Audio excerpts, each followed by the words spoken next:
Hello friends, सफलता कार्य institute के ऑनलाइन क्लासेस में आपका स्वागत है।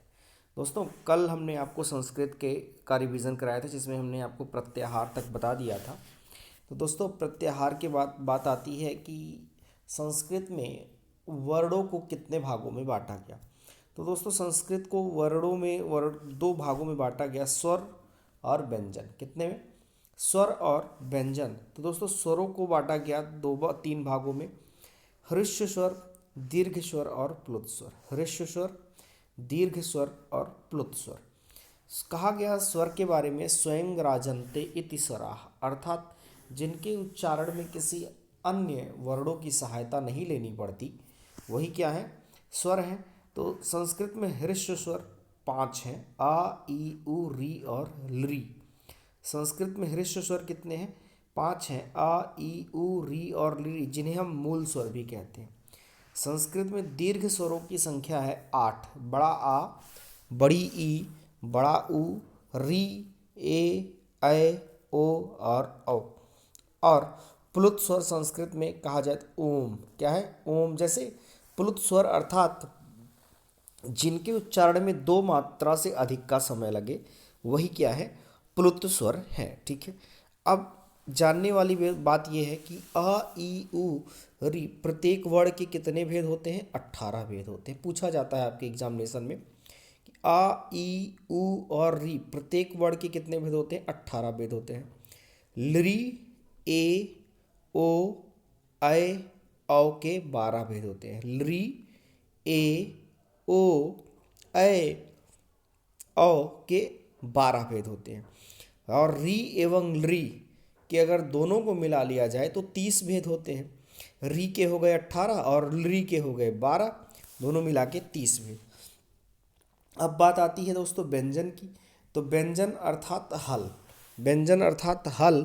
तो व्यंजन में कुल वर्णों की संख्या है 33। कितनी है? 33। ठीक है। तो अन्वग भवति व्यंजनम, अन्वग भवति व्यंजनम अर्थात जिनका उच्चारण दूसरे वर्णों की सहायता से होता है, या फिर दूसरे वर्णों की सहायता के बिना जो नहीं बोले जाते हैं, वही क्या है? व्यंजन है। तो व्यंजनों को दोस्तों बांटा गया 3 भागों में, स्पर्श व्यंजन, अंतस्थ व्यंजन और ऊष्म व्यंजन। स्पर्श व्यंजन का से माँ तक के सभी वर्ण, कादयो मावसा ना। ये देखिए यहाँ सूत्र हमने लिखा है, कादयो मावसा ना, अर्थात का वर्ग, चा वर्ग, टा वर्ग,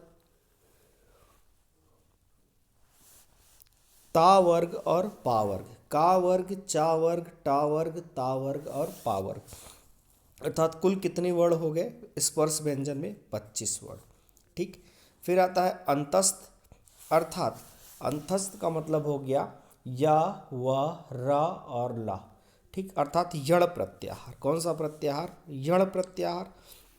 और ऊष्म व्यंजन अर्थात सा, सा, शा और हा, अर्थात सल प्रत्याहार। कौन सा प्रत्याहार? सल प्रत्याहार। एक व्यंजन जो और है संयुक्त व्यंजन, छात्राज्ञा।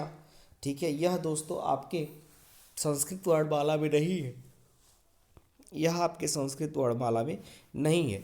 और संस्कृत में अयोगवाह वर्णों की संख्या जो है वह 4 है। इतनी है। संस्कृत में अयोगवाह वर्णों की संख्या 4 है। अनुस्वार, विसर्ग, जिह्वामूलीय और उपधमानीय। अनुस्वार, विसर्ग, जिह्वामूलीय और उपधमानीय। जिह्वामूलीय किसके आगे लगते हैं? का और खा के आगे। जीवामूलीय किसके आगे लगता है? का और खा के आगे। जबकि उपधमानीय लगता है पा और फा के आगे। किसके आगे? पा और फा के आगे। आगे देखते हैं। अब बात करते हैं हम वर्णों के उच्चारण स्थान की। वर्णों के उच्चारण स्थान की दोस्तों, ये आपके हिंदी में भी बहुत काम आएगा। वर्णों का उच्चारण स्थान, पहला सूत्र है अकुह विसर्जनीया नाम कंठा। क्या है? अकुह विसर्जनीया नाम कंठा। अकुह अर्थात दिया हुआ है अ और आ, अ और आ। और ये जो कु दिया हुआ है, ये कु अर्थात का वर्ग है। क्या है? का वर्ग। ठीक। तो आ, का वर्ग और हा और विसर्ग, यह कहाँ से बोले जाएंगे? कंठ से बोले जाएंगे। आ, का वर्ग, हा, और विसर्ग किससे बोले जाएंगे? कंठ से बोले जाएंगे। दूसरा है इचुयशा नाम तालु। क्या है? इचुयशा नाम तालु। तो ई क्या है? ई के 18 प्रकार, और चू का मतलब हो गया चा वर्ग। क्या हो गया? चा वर्ग। ठीक। इचु या क्या हो गया? या, और ये है सा। तो ये सारे के सारे किससे बोले जाएंगे? तालु से बोले जाएंगे। किससे बोले जाएंगे? तालु से बोले जाने वाले वर्ड हैं। फिर आ गया ऋतु रसाणाम मूर्धा, अर्थात री और री। ठीक, री और री के 18 प्रकार। टू का मतलब हो गया टा वर्ग। क्या हो गया? टू का मतलब हो गया टा वर्ग। रा और सा, यह सारे के सारे किससे बोले जाएंगे? मूर्धा से बोले जाएंगे। किससे बोले जाने वाले वर्ड हैं? मूर्धा से बोले जाने वाले वर्ड हैं। कौन कौन से? री री, टा वर्ग, रा और मूर्धन्य सा, जिसको हम पेट चुरवा सा भी बोलते हैं या फिर षटकोण वाला सा बोलते हैं। ठीक। अगला है लृतुलसा नाम दंता। लृतुलसा नाम दंता। तो री, फिर तू का मतलब हो गया ता वर्ग। तू का मतलब क्या हो गया? ता वर्ग। ठीक। फिर हो गया ला। क्या हो गया? ला, और फिर हो गया सा। यह सारे के सारे वर्ड किससे बोले जाएंगे? दंत से बोले जाएंगे। किससे बोले जाएंगे? दंत से। अगला देखिए, उपोबधमानीया नाम ओष्ठव। उपोबधमानीया नाम ओष्ठव अर्थात उ। क्या है? उपोबधमानीया नाम ओष्ठव अर्थात उ। ठीक। तो उ अर्थात छोटा उ और बड़ा उ और उपूप्त। पू का मतलब हो गया पा वर्ग। पू का मतलब क्या हो गया? पा वर्ग। ठीक। और उपधमानीय अर्थात पा और फा के आगे जो लगता है वह उपधमानीय है, अर्धचंद्र बिंदु की तरह, इस तरह। ठीक है। तो उपधमानीया नाम ओष्ठ उ पा वर्ग, पा और फा। ठीक। ये कहाँ से बोले जाएंगे? ओष्ठ से बोले जाएंगे। तो उ और उ के कितने प्रकार हैं दोस्तों? 18 प्रकार। कितने प्रकार हैं? 18 प्रकार। ठीक। तो उ इसके 18 प्रकार, पावर्ग और उपधमानीय, ये किससे बोले जाएंगे? ओष्ठ से बोले जाएंगे। फिर है इयम गर्दा नाम नासिका च, अर्थात पंचमाक्षर जितने हैं वो कहाँ से बोले जाएंगे?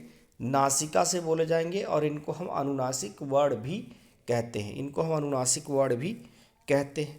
फिर ए दैतो कंठ तालु। ए दैतो कंठ तालु अर्थात ए और ए किससे बोले जाएंगे? कंठ तालु से। कंठ तालु से, ए और ए कंठ तालु से बोले जाएंगे। ठीक है। फिर कह रहा है ओ दौतो कंठोष्ठम। ओ दौतो कंठोष्ठम अर्थात ओ और औ किससे बोले जाएंगे? कंठोष्ठ से बोले जाएंगे। किससे बोले जाएंगे? कंठोष्ठ से बोले जाएंगे। फिर अगला कह रहा है वकारस्य दंतोष्ठम, अर्थात वह किससे बोला जाएगा? दंतोष्ठ से बोला जाएगा। वह किससे बोला जाएगा? दंतोष्ठ से बोला जाएगा। फिर कह रहा है जिह्वा मूल्यस्य जिह्वा मूलम। कह रहा है तो जिह्वा मूलम, जिह्वा मूल्य से जिह्वा मूलम। जिह्वा मूल किससे बोला जाएगा? अर्थात जिह्वा मूल किसके आगे लगता है? का और खा के आगे। तो जिह्वा मूल्य से जिह्वा मूलम, यह किससे बोले जाएंगे? जिह्वा मूल से बोले जाएंगे। लास्ट आता है आपका नासिका अनुसारस्य, अर्थात अनुस्वार किससे बोले जाएंगे? नासिका से बोले जाएंगे। अनुस्वार किससे बोले जाएंगे? नासिका से बोले जाएंगे। और विसर्ग किससे बोला जाएगा? कंठ से बोला जाएगा। ठीक। आगे देखिए, अब बात करते हैं वर्णों के आभ्यान, वर्णों के प्रयत्न के आधार पर उच्चारण स्थान। दोस्तों प्रयत्न के आधार पर अगर हम बात करते हैं वर्णों के उच्चारण स्थान की, ठीक है, तो प्रयत्न के आधार पर, प्रयत्न का मतलब होता है चेष्टा। प्रयत्न का मतलब होता है चेष्टा। तो वर्णों की उच्चारण करने की चेष्टा को हम प्रयत्न कहते हैं। तो प्रयत्न दो प्रकार के हैं। प्रयत्न कितने प्रकार के हैं? दो प्रकार के हैं, अभ्यांतर प्रयत्न और बाह्य प्रयत्न। संस्कृत में कहा गया कि वर्णों को जो है उच्चारण करने के आधार पर, प्रयत्न के आधार पर दो भागों में बांटा गया। ठीक है। या फिर ये कह लें कि वर्णों के उच्चारण करने की चेष्टा को हम प्रयत्न कहते हैं, और उसके आधार पर प्रयत्न को दो भागों में बांटा गया। एक हो गया आभ्यांतर प्रयत्न और दूसरा हो गया बाह्य प्रयत्न। कौन कौन सा? आभ्यांतर प्रयत्न और बाह्य प्रयत्न। आभ्यांतर प्रयत्न को 5 भागों में बांटा गया। आभ्यंतर प्रयत्न के 5 भाग हैं, ठीक है। कौन कौन से? स्पृष्ट, ये देखिए लिखा हुआ, पहला स्पृष्ट, दूसरा ईसत स्पृष्ट, तीसरा ईसत विवृत, चौथा विवृत और पांचवा है संवृत, ठीक। तो आभ्यंतर प्रयत्न कितने प्रकार के हो गए? 5 प्रकार के, ठीक। तो आभ्यंतर प्रयत्न 5 प्रकार के, तो इसमें पहला है स्पृष्ट, ठीक। तो स्पृष्ट के अंतर आगे आएंगे स्पृष्टम प्रयत्नम स्पर्शानाम। क्या है? स्पृष्टम प्रयत्नम स्पर्शानाम। स्पृष्टम प्रयत्नम स्पर्शानाम, स्पर्शा नाम, ठीक। तो स्पृष्टम प्रयत्नम स्पर्शा नाम अर्थात स्पृष्ट के अंतर्गत स्पर्श व्यंजन आएंगे, अर्थात का से माँ तक। कादयो मावशाना, का से माँ तक के सभी व्यंजनों का आभ्यंतर प्रयत्न स्पृष्ट होगा। का से माँ तक के सभी व्यंजनों का आभ्यंतर प्रयत्न स्पृष्ट होगा। तो ईसत स्पृष्ट, ईसत का मतलब होता है थोड़ा स्पृष्ट, थोड़ा छुआ हुआ। ईसत स्पृष्ट का मतलब होता है थोड़ा छुआ हुआ, ठीक है। तो ईसत स्पृष्ट के अंतर्गत आता है ईसत स्पृष्टम अंतःस्थानम, ठीक। अंतस्थ वर्ण ईसत स्पृष्ट के अंतर्गत क्या आएगा? अंतस्थ वर्ण, ठीक है। तो अंतस्थ वर्ण इक्वल टू यण प्रत्याहार, अर्थात यण प्रत्याहार को जो है ईसत स्पृष्ट कहेंगे। तो या वा रा ला, ठीक। तो ईसत स्पृष्ट में आएगा यण प्रत्याहार, और ये प्रत्याहार के अंतर्गत आते हैं 4 वर्ण या वा रा और ला। तीसरा आता है ईसत विपरीत, ईसत विपरीत, ठीक है। तो तीसरा आता है ईसत विपरीत, इसका मतलब होता है थोड़ा खुला हुआ। क्या होता है? थोड़ा खुला हुआ, ठीक है। ईसत विपरीत, तो ईसत विपरीत के अंतर्गत आता है ऊष्म वर्ण। ईसत विपरीत के अंतर्गत कौन सा वर्ण आता है? ऊष्म वर्ण। इसमें आएगा सा, सा, शा और हा, अर्थात सल प्रत्याहार, अर्थात सल प्रत्याहार। अगला आता है विपरीत। दोस्तों विपरीत का अर्थ होता है खुला हुआ। तो यह मोस्ट इम्पॉर्टेंट क्वेश्चन है। विपरीत में आता है अच। क्या आता है? अच, अर्थात कहा जाता है विपरीतम स्वराणाम। तो पूछा गया क्वेश्चन है कि अचों का आभ्यंतर प्रयत्न क्या है? तो अचों का आभ्यंतर प्रयत्न क्या हो जाएगा? विपरीत हो जाएगा। क्या हो जाएगा? विपरीत हो जाएगा। सूत्र है विपरीतम स्वराणाम। क्या है? विपरीतम स्वराणाम। अगला है संवृत। अगला क्या है? संवृत। तो दोस्तों संवृत का अर्थ होता है ढका हुआ या बंद। इसमें केवल और केवल छोटा आ आता है। क्या आता है? छोटा आ आता है, ठीक। अगला देखिए, अब आभ्यंतर प्रयत्न हमने आपको बता दिया कि 5 प्रकार के हैं, ठीक। तो बाह्य प्रयत्न दोस्तों, बाह्य प्रयत्न होते हैं 11 प्रकार के। कितने प्रकार के? बाह्य प्रयत्न हैं 11 प्रकार के कुल, ठीक है। तो बाह्य प्रयत्नों की संख्या 11 है। तो कौन कौन से हैं? विवार, श्वास, अघोष, संवार, नाद, घोष, अल्प प्राण, महाप्राण, उदात्त, अनुदात्त और स्वरित, ठीक। दोस्तों तो वाह्य प्रयत्न की संख्या कितनी है? 11 है। वाह्य प्रयत्न की संख्या कितनी है? 11 है। तो अब पूछा जाए आपसे कि खर प्रत्याहार का वाह्य प्रयत्न क्या होगा? खर प्रत्याहार का वाह्य प्रयत्न क्या होगा? तो खर प्रत्याहार में दोस्तों ध्यान दे लीजिएगा, प्रथम द्वितीय वर्ण प्लस सा आते हैं। प्रथम द्वितीय वर्ण प्लस सा आते हैं, ठीक है। विवार, श्वास, अघोष। कहा गया सूत्र है खरो विवारा श्वासा अघोषाश्च। खरो विवारा श्वासा अघोषाश्च। तो खर प्रत्याहार का जो वाह्य प्रयत्न है वह क्या है? विवार, श्वास और अघोष है। विवार, श्वास और अघोष है। तो इसमें कौन कौन से वर्ण आएंगे? का, खा, चा, छा, टाठा, ताथा, पाफा और साशा सा, ठीक। फिर अगला है संवार, नाद और घोष। क्या है? संवार, नाद और घोष, ठीक। तो दोस्तों संवार, नाद, घोष अर्थात कि हस जो प्रत्याहार है, कौन सा प्रत्याहार है? हस प्रत्याहार का जो वाह्य प्रयत्न है वह क्या है? संवार, नाद और घोष है। तो हस प्रत्याहार के अंतर्गत कौन कौन से वर्ण आएंगे? या, हा, या, व, रा, ला, ठीक। फिर यम, इया, म, अंगा, अड़ा, न। फिर हो जाएगा झ, भ, घ, ड़, ध, ज, ब, ग, ड़, द, ठीक है। कितने आएंगे? किसमें? यह आएंगे सारे के सारे किसमें आ जाएंगे दोस्तों? संवार, नाद, घोष अर्थात हस प्रत्याहार के अंतर्गत आएंगे, ठीक। तो अर्थात हस प्रत्याहार के अंतर्गत जो आएगा वह हो जाएगा हा या व राल, अर्थात यण प्रत्याहार प्लस एक ऊष्म व्यंजन, ठीक है, प्लस सभी का तीसरा चौथा और पांचवा। देखिए का खा हट गया, गा घा अंगा, चा छा हट गया, जा झा इया, टा ठा हट गया, डा ढा अड़ा, ता था हट गया, अर्थात तीसरा चौथा पांचवा वर्ड प्लस हा प्लस या व राल। हस प्रत्याहार के अंतर्गत कौन कौन से आएंगे? तीसरा चौथा पांचवा वर्ड प्लस या व यड़ प्रत्याहार प्लस हा, ठीक। ये कितने हैं? ये सारे के सारे इनका जो वाह्य प्रयत्न है वो संवार नाद और घोष है। तो तीन वाह्य प्रयत्न इधर निकल गए, तीन वाह्य प्रयत्न ये निकल गए, अल्प प्राण, ठीक। तो वर्गों का प्रथम तृतीय एवं पंचम वर्ण अर्थात 135 यण, 135 यण ये क्या है? अल्प प्राण है। 135 यण ये क्या है? अल्प प्राण है। और सभी स्वरों का जो है सभी स्वर अल्प प्राण होते हैं। सभी स्वर क्या होते हैं? अल्प प्राण होते हैं, ठीक। सभी स्वर अल्प प्राण होते हैं, ठीक है। स से सघोष सभी स्वर सघोष और अल्प प्राण होते हैं, यह जान लीजिए, ठीक। तो वर्गों का प्रथम तृतीय पंचम वर्ण और यण, ठीक है, ये अल्प प्राण है। तो महाप्राण वर्गों का द्वितीय और चतुर्थ वर्ण अर्थात 24, क्या? अर्थात 24 सल, क्या है?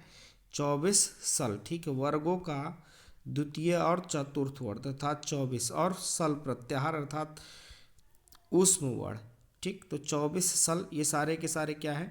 महाप्राण है, क्या है? महाप्राण है, ठीक है। लास्ट में बचता है उदात्त अनुदात्त स्वरित। तो दोस्तों उदात्त अनुदात्त स्वरों का जो वाह्य प्रयत्न है वह उदात्त अनुदात्त और स्वरित होता है, ठीक, जिनका उच्चारण वैदिक मंत्रों में किया जाता है, ठीक है। तो दोस्तों यहाँ एक चीज़ और ध्यान दीजिएगा कि प्रत्येक वर्ण के कम से कम 4 वाह्य प्रयत्न हो सकते हैं। प्रत्येक वर्ण के 4 वाह्य प्रयत्न हो सकते हैं, ठीक है। तो दोस्तों ये तो हो गया विवार श्वास अघोष हो गया, जिसके अंतर्गत खर प्रत्याहार आएंगे, ठीक है। खर प्रत्याहार का जो वाह्य प्रयत्न होगा विवार श्वास अघोष होगा। हस प्रत्याहार का जो वाह्य प्रयत्न होगा वो संवारनाद घोष होगा, ठीक। अल्प प्राण में आएगा 135 यण अर्थात प्रत्येक वर्ग का पहला तीसरा पांचवा वर्ण और यण प्रत्याहार अर्थात या व राला। और महाप्राण प्रत्येक वर्ग का दूसरा और चौथा वर्ण और सल प्रत्याहार अर्थात ऊष्म व्यंजन। और उदात्त अनुदात्त स्वरित अ ई उ रील री ए ओ ऐ और, ठीक है। दोस्तों आज के लिए इतना ही। कल फिर हम वाह्य प्रयत्न और लकारों के साथ उपस्थित होंगे, तब तक के लिए धन्यवाद।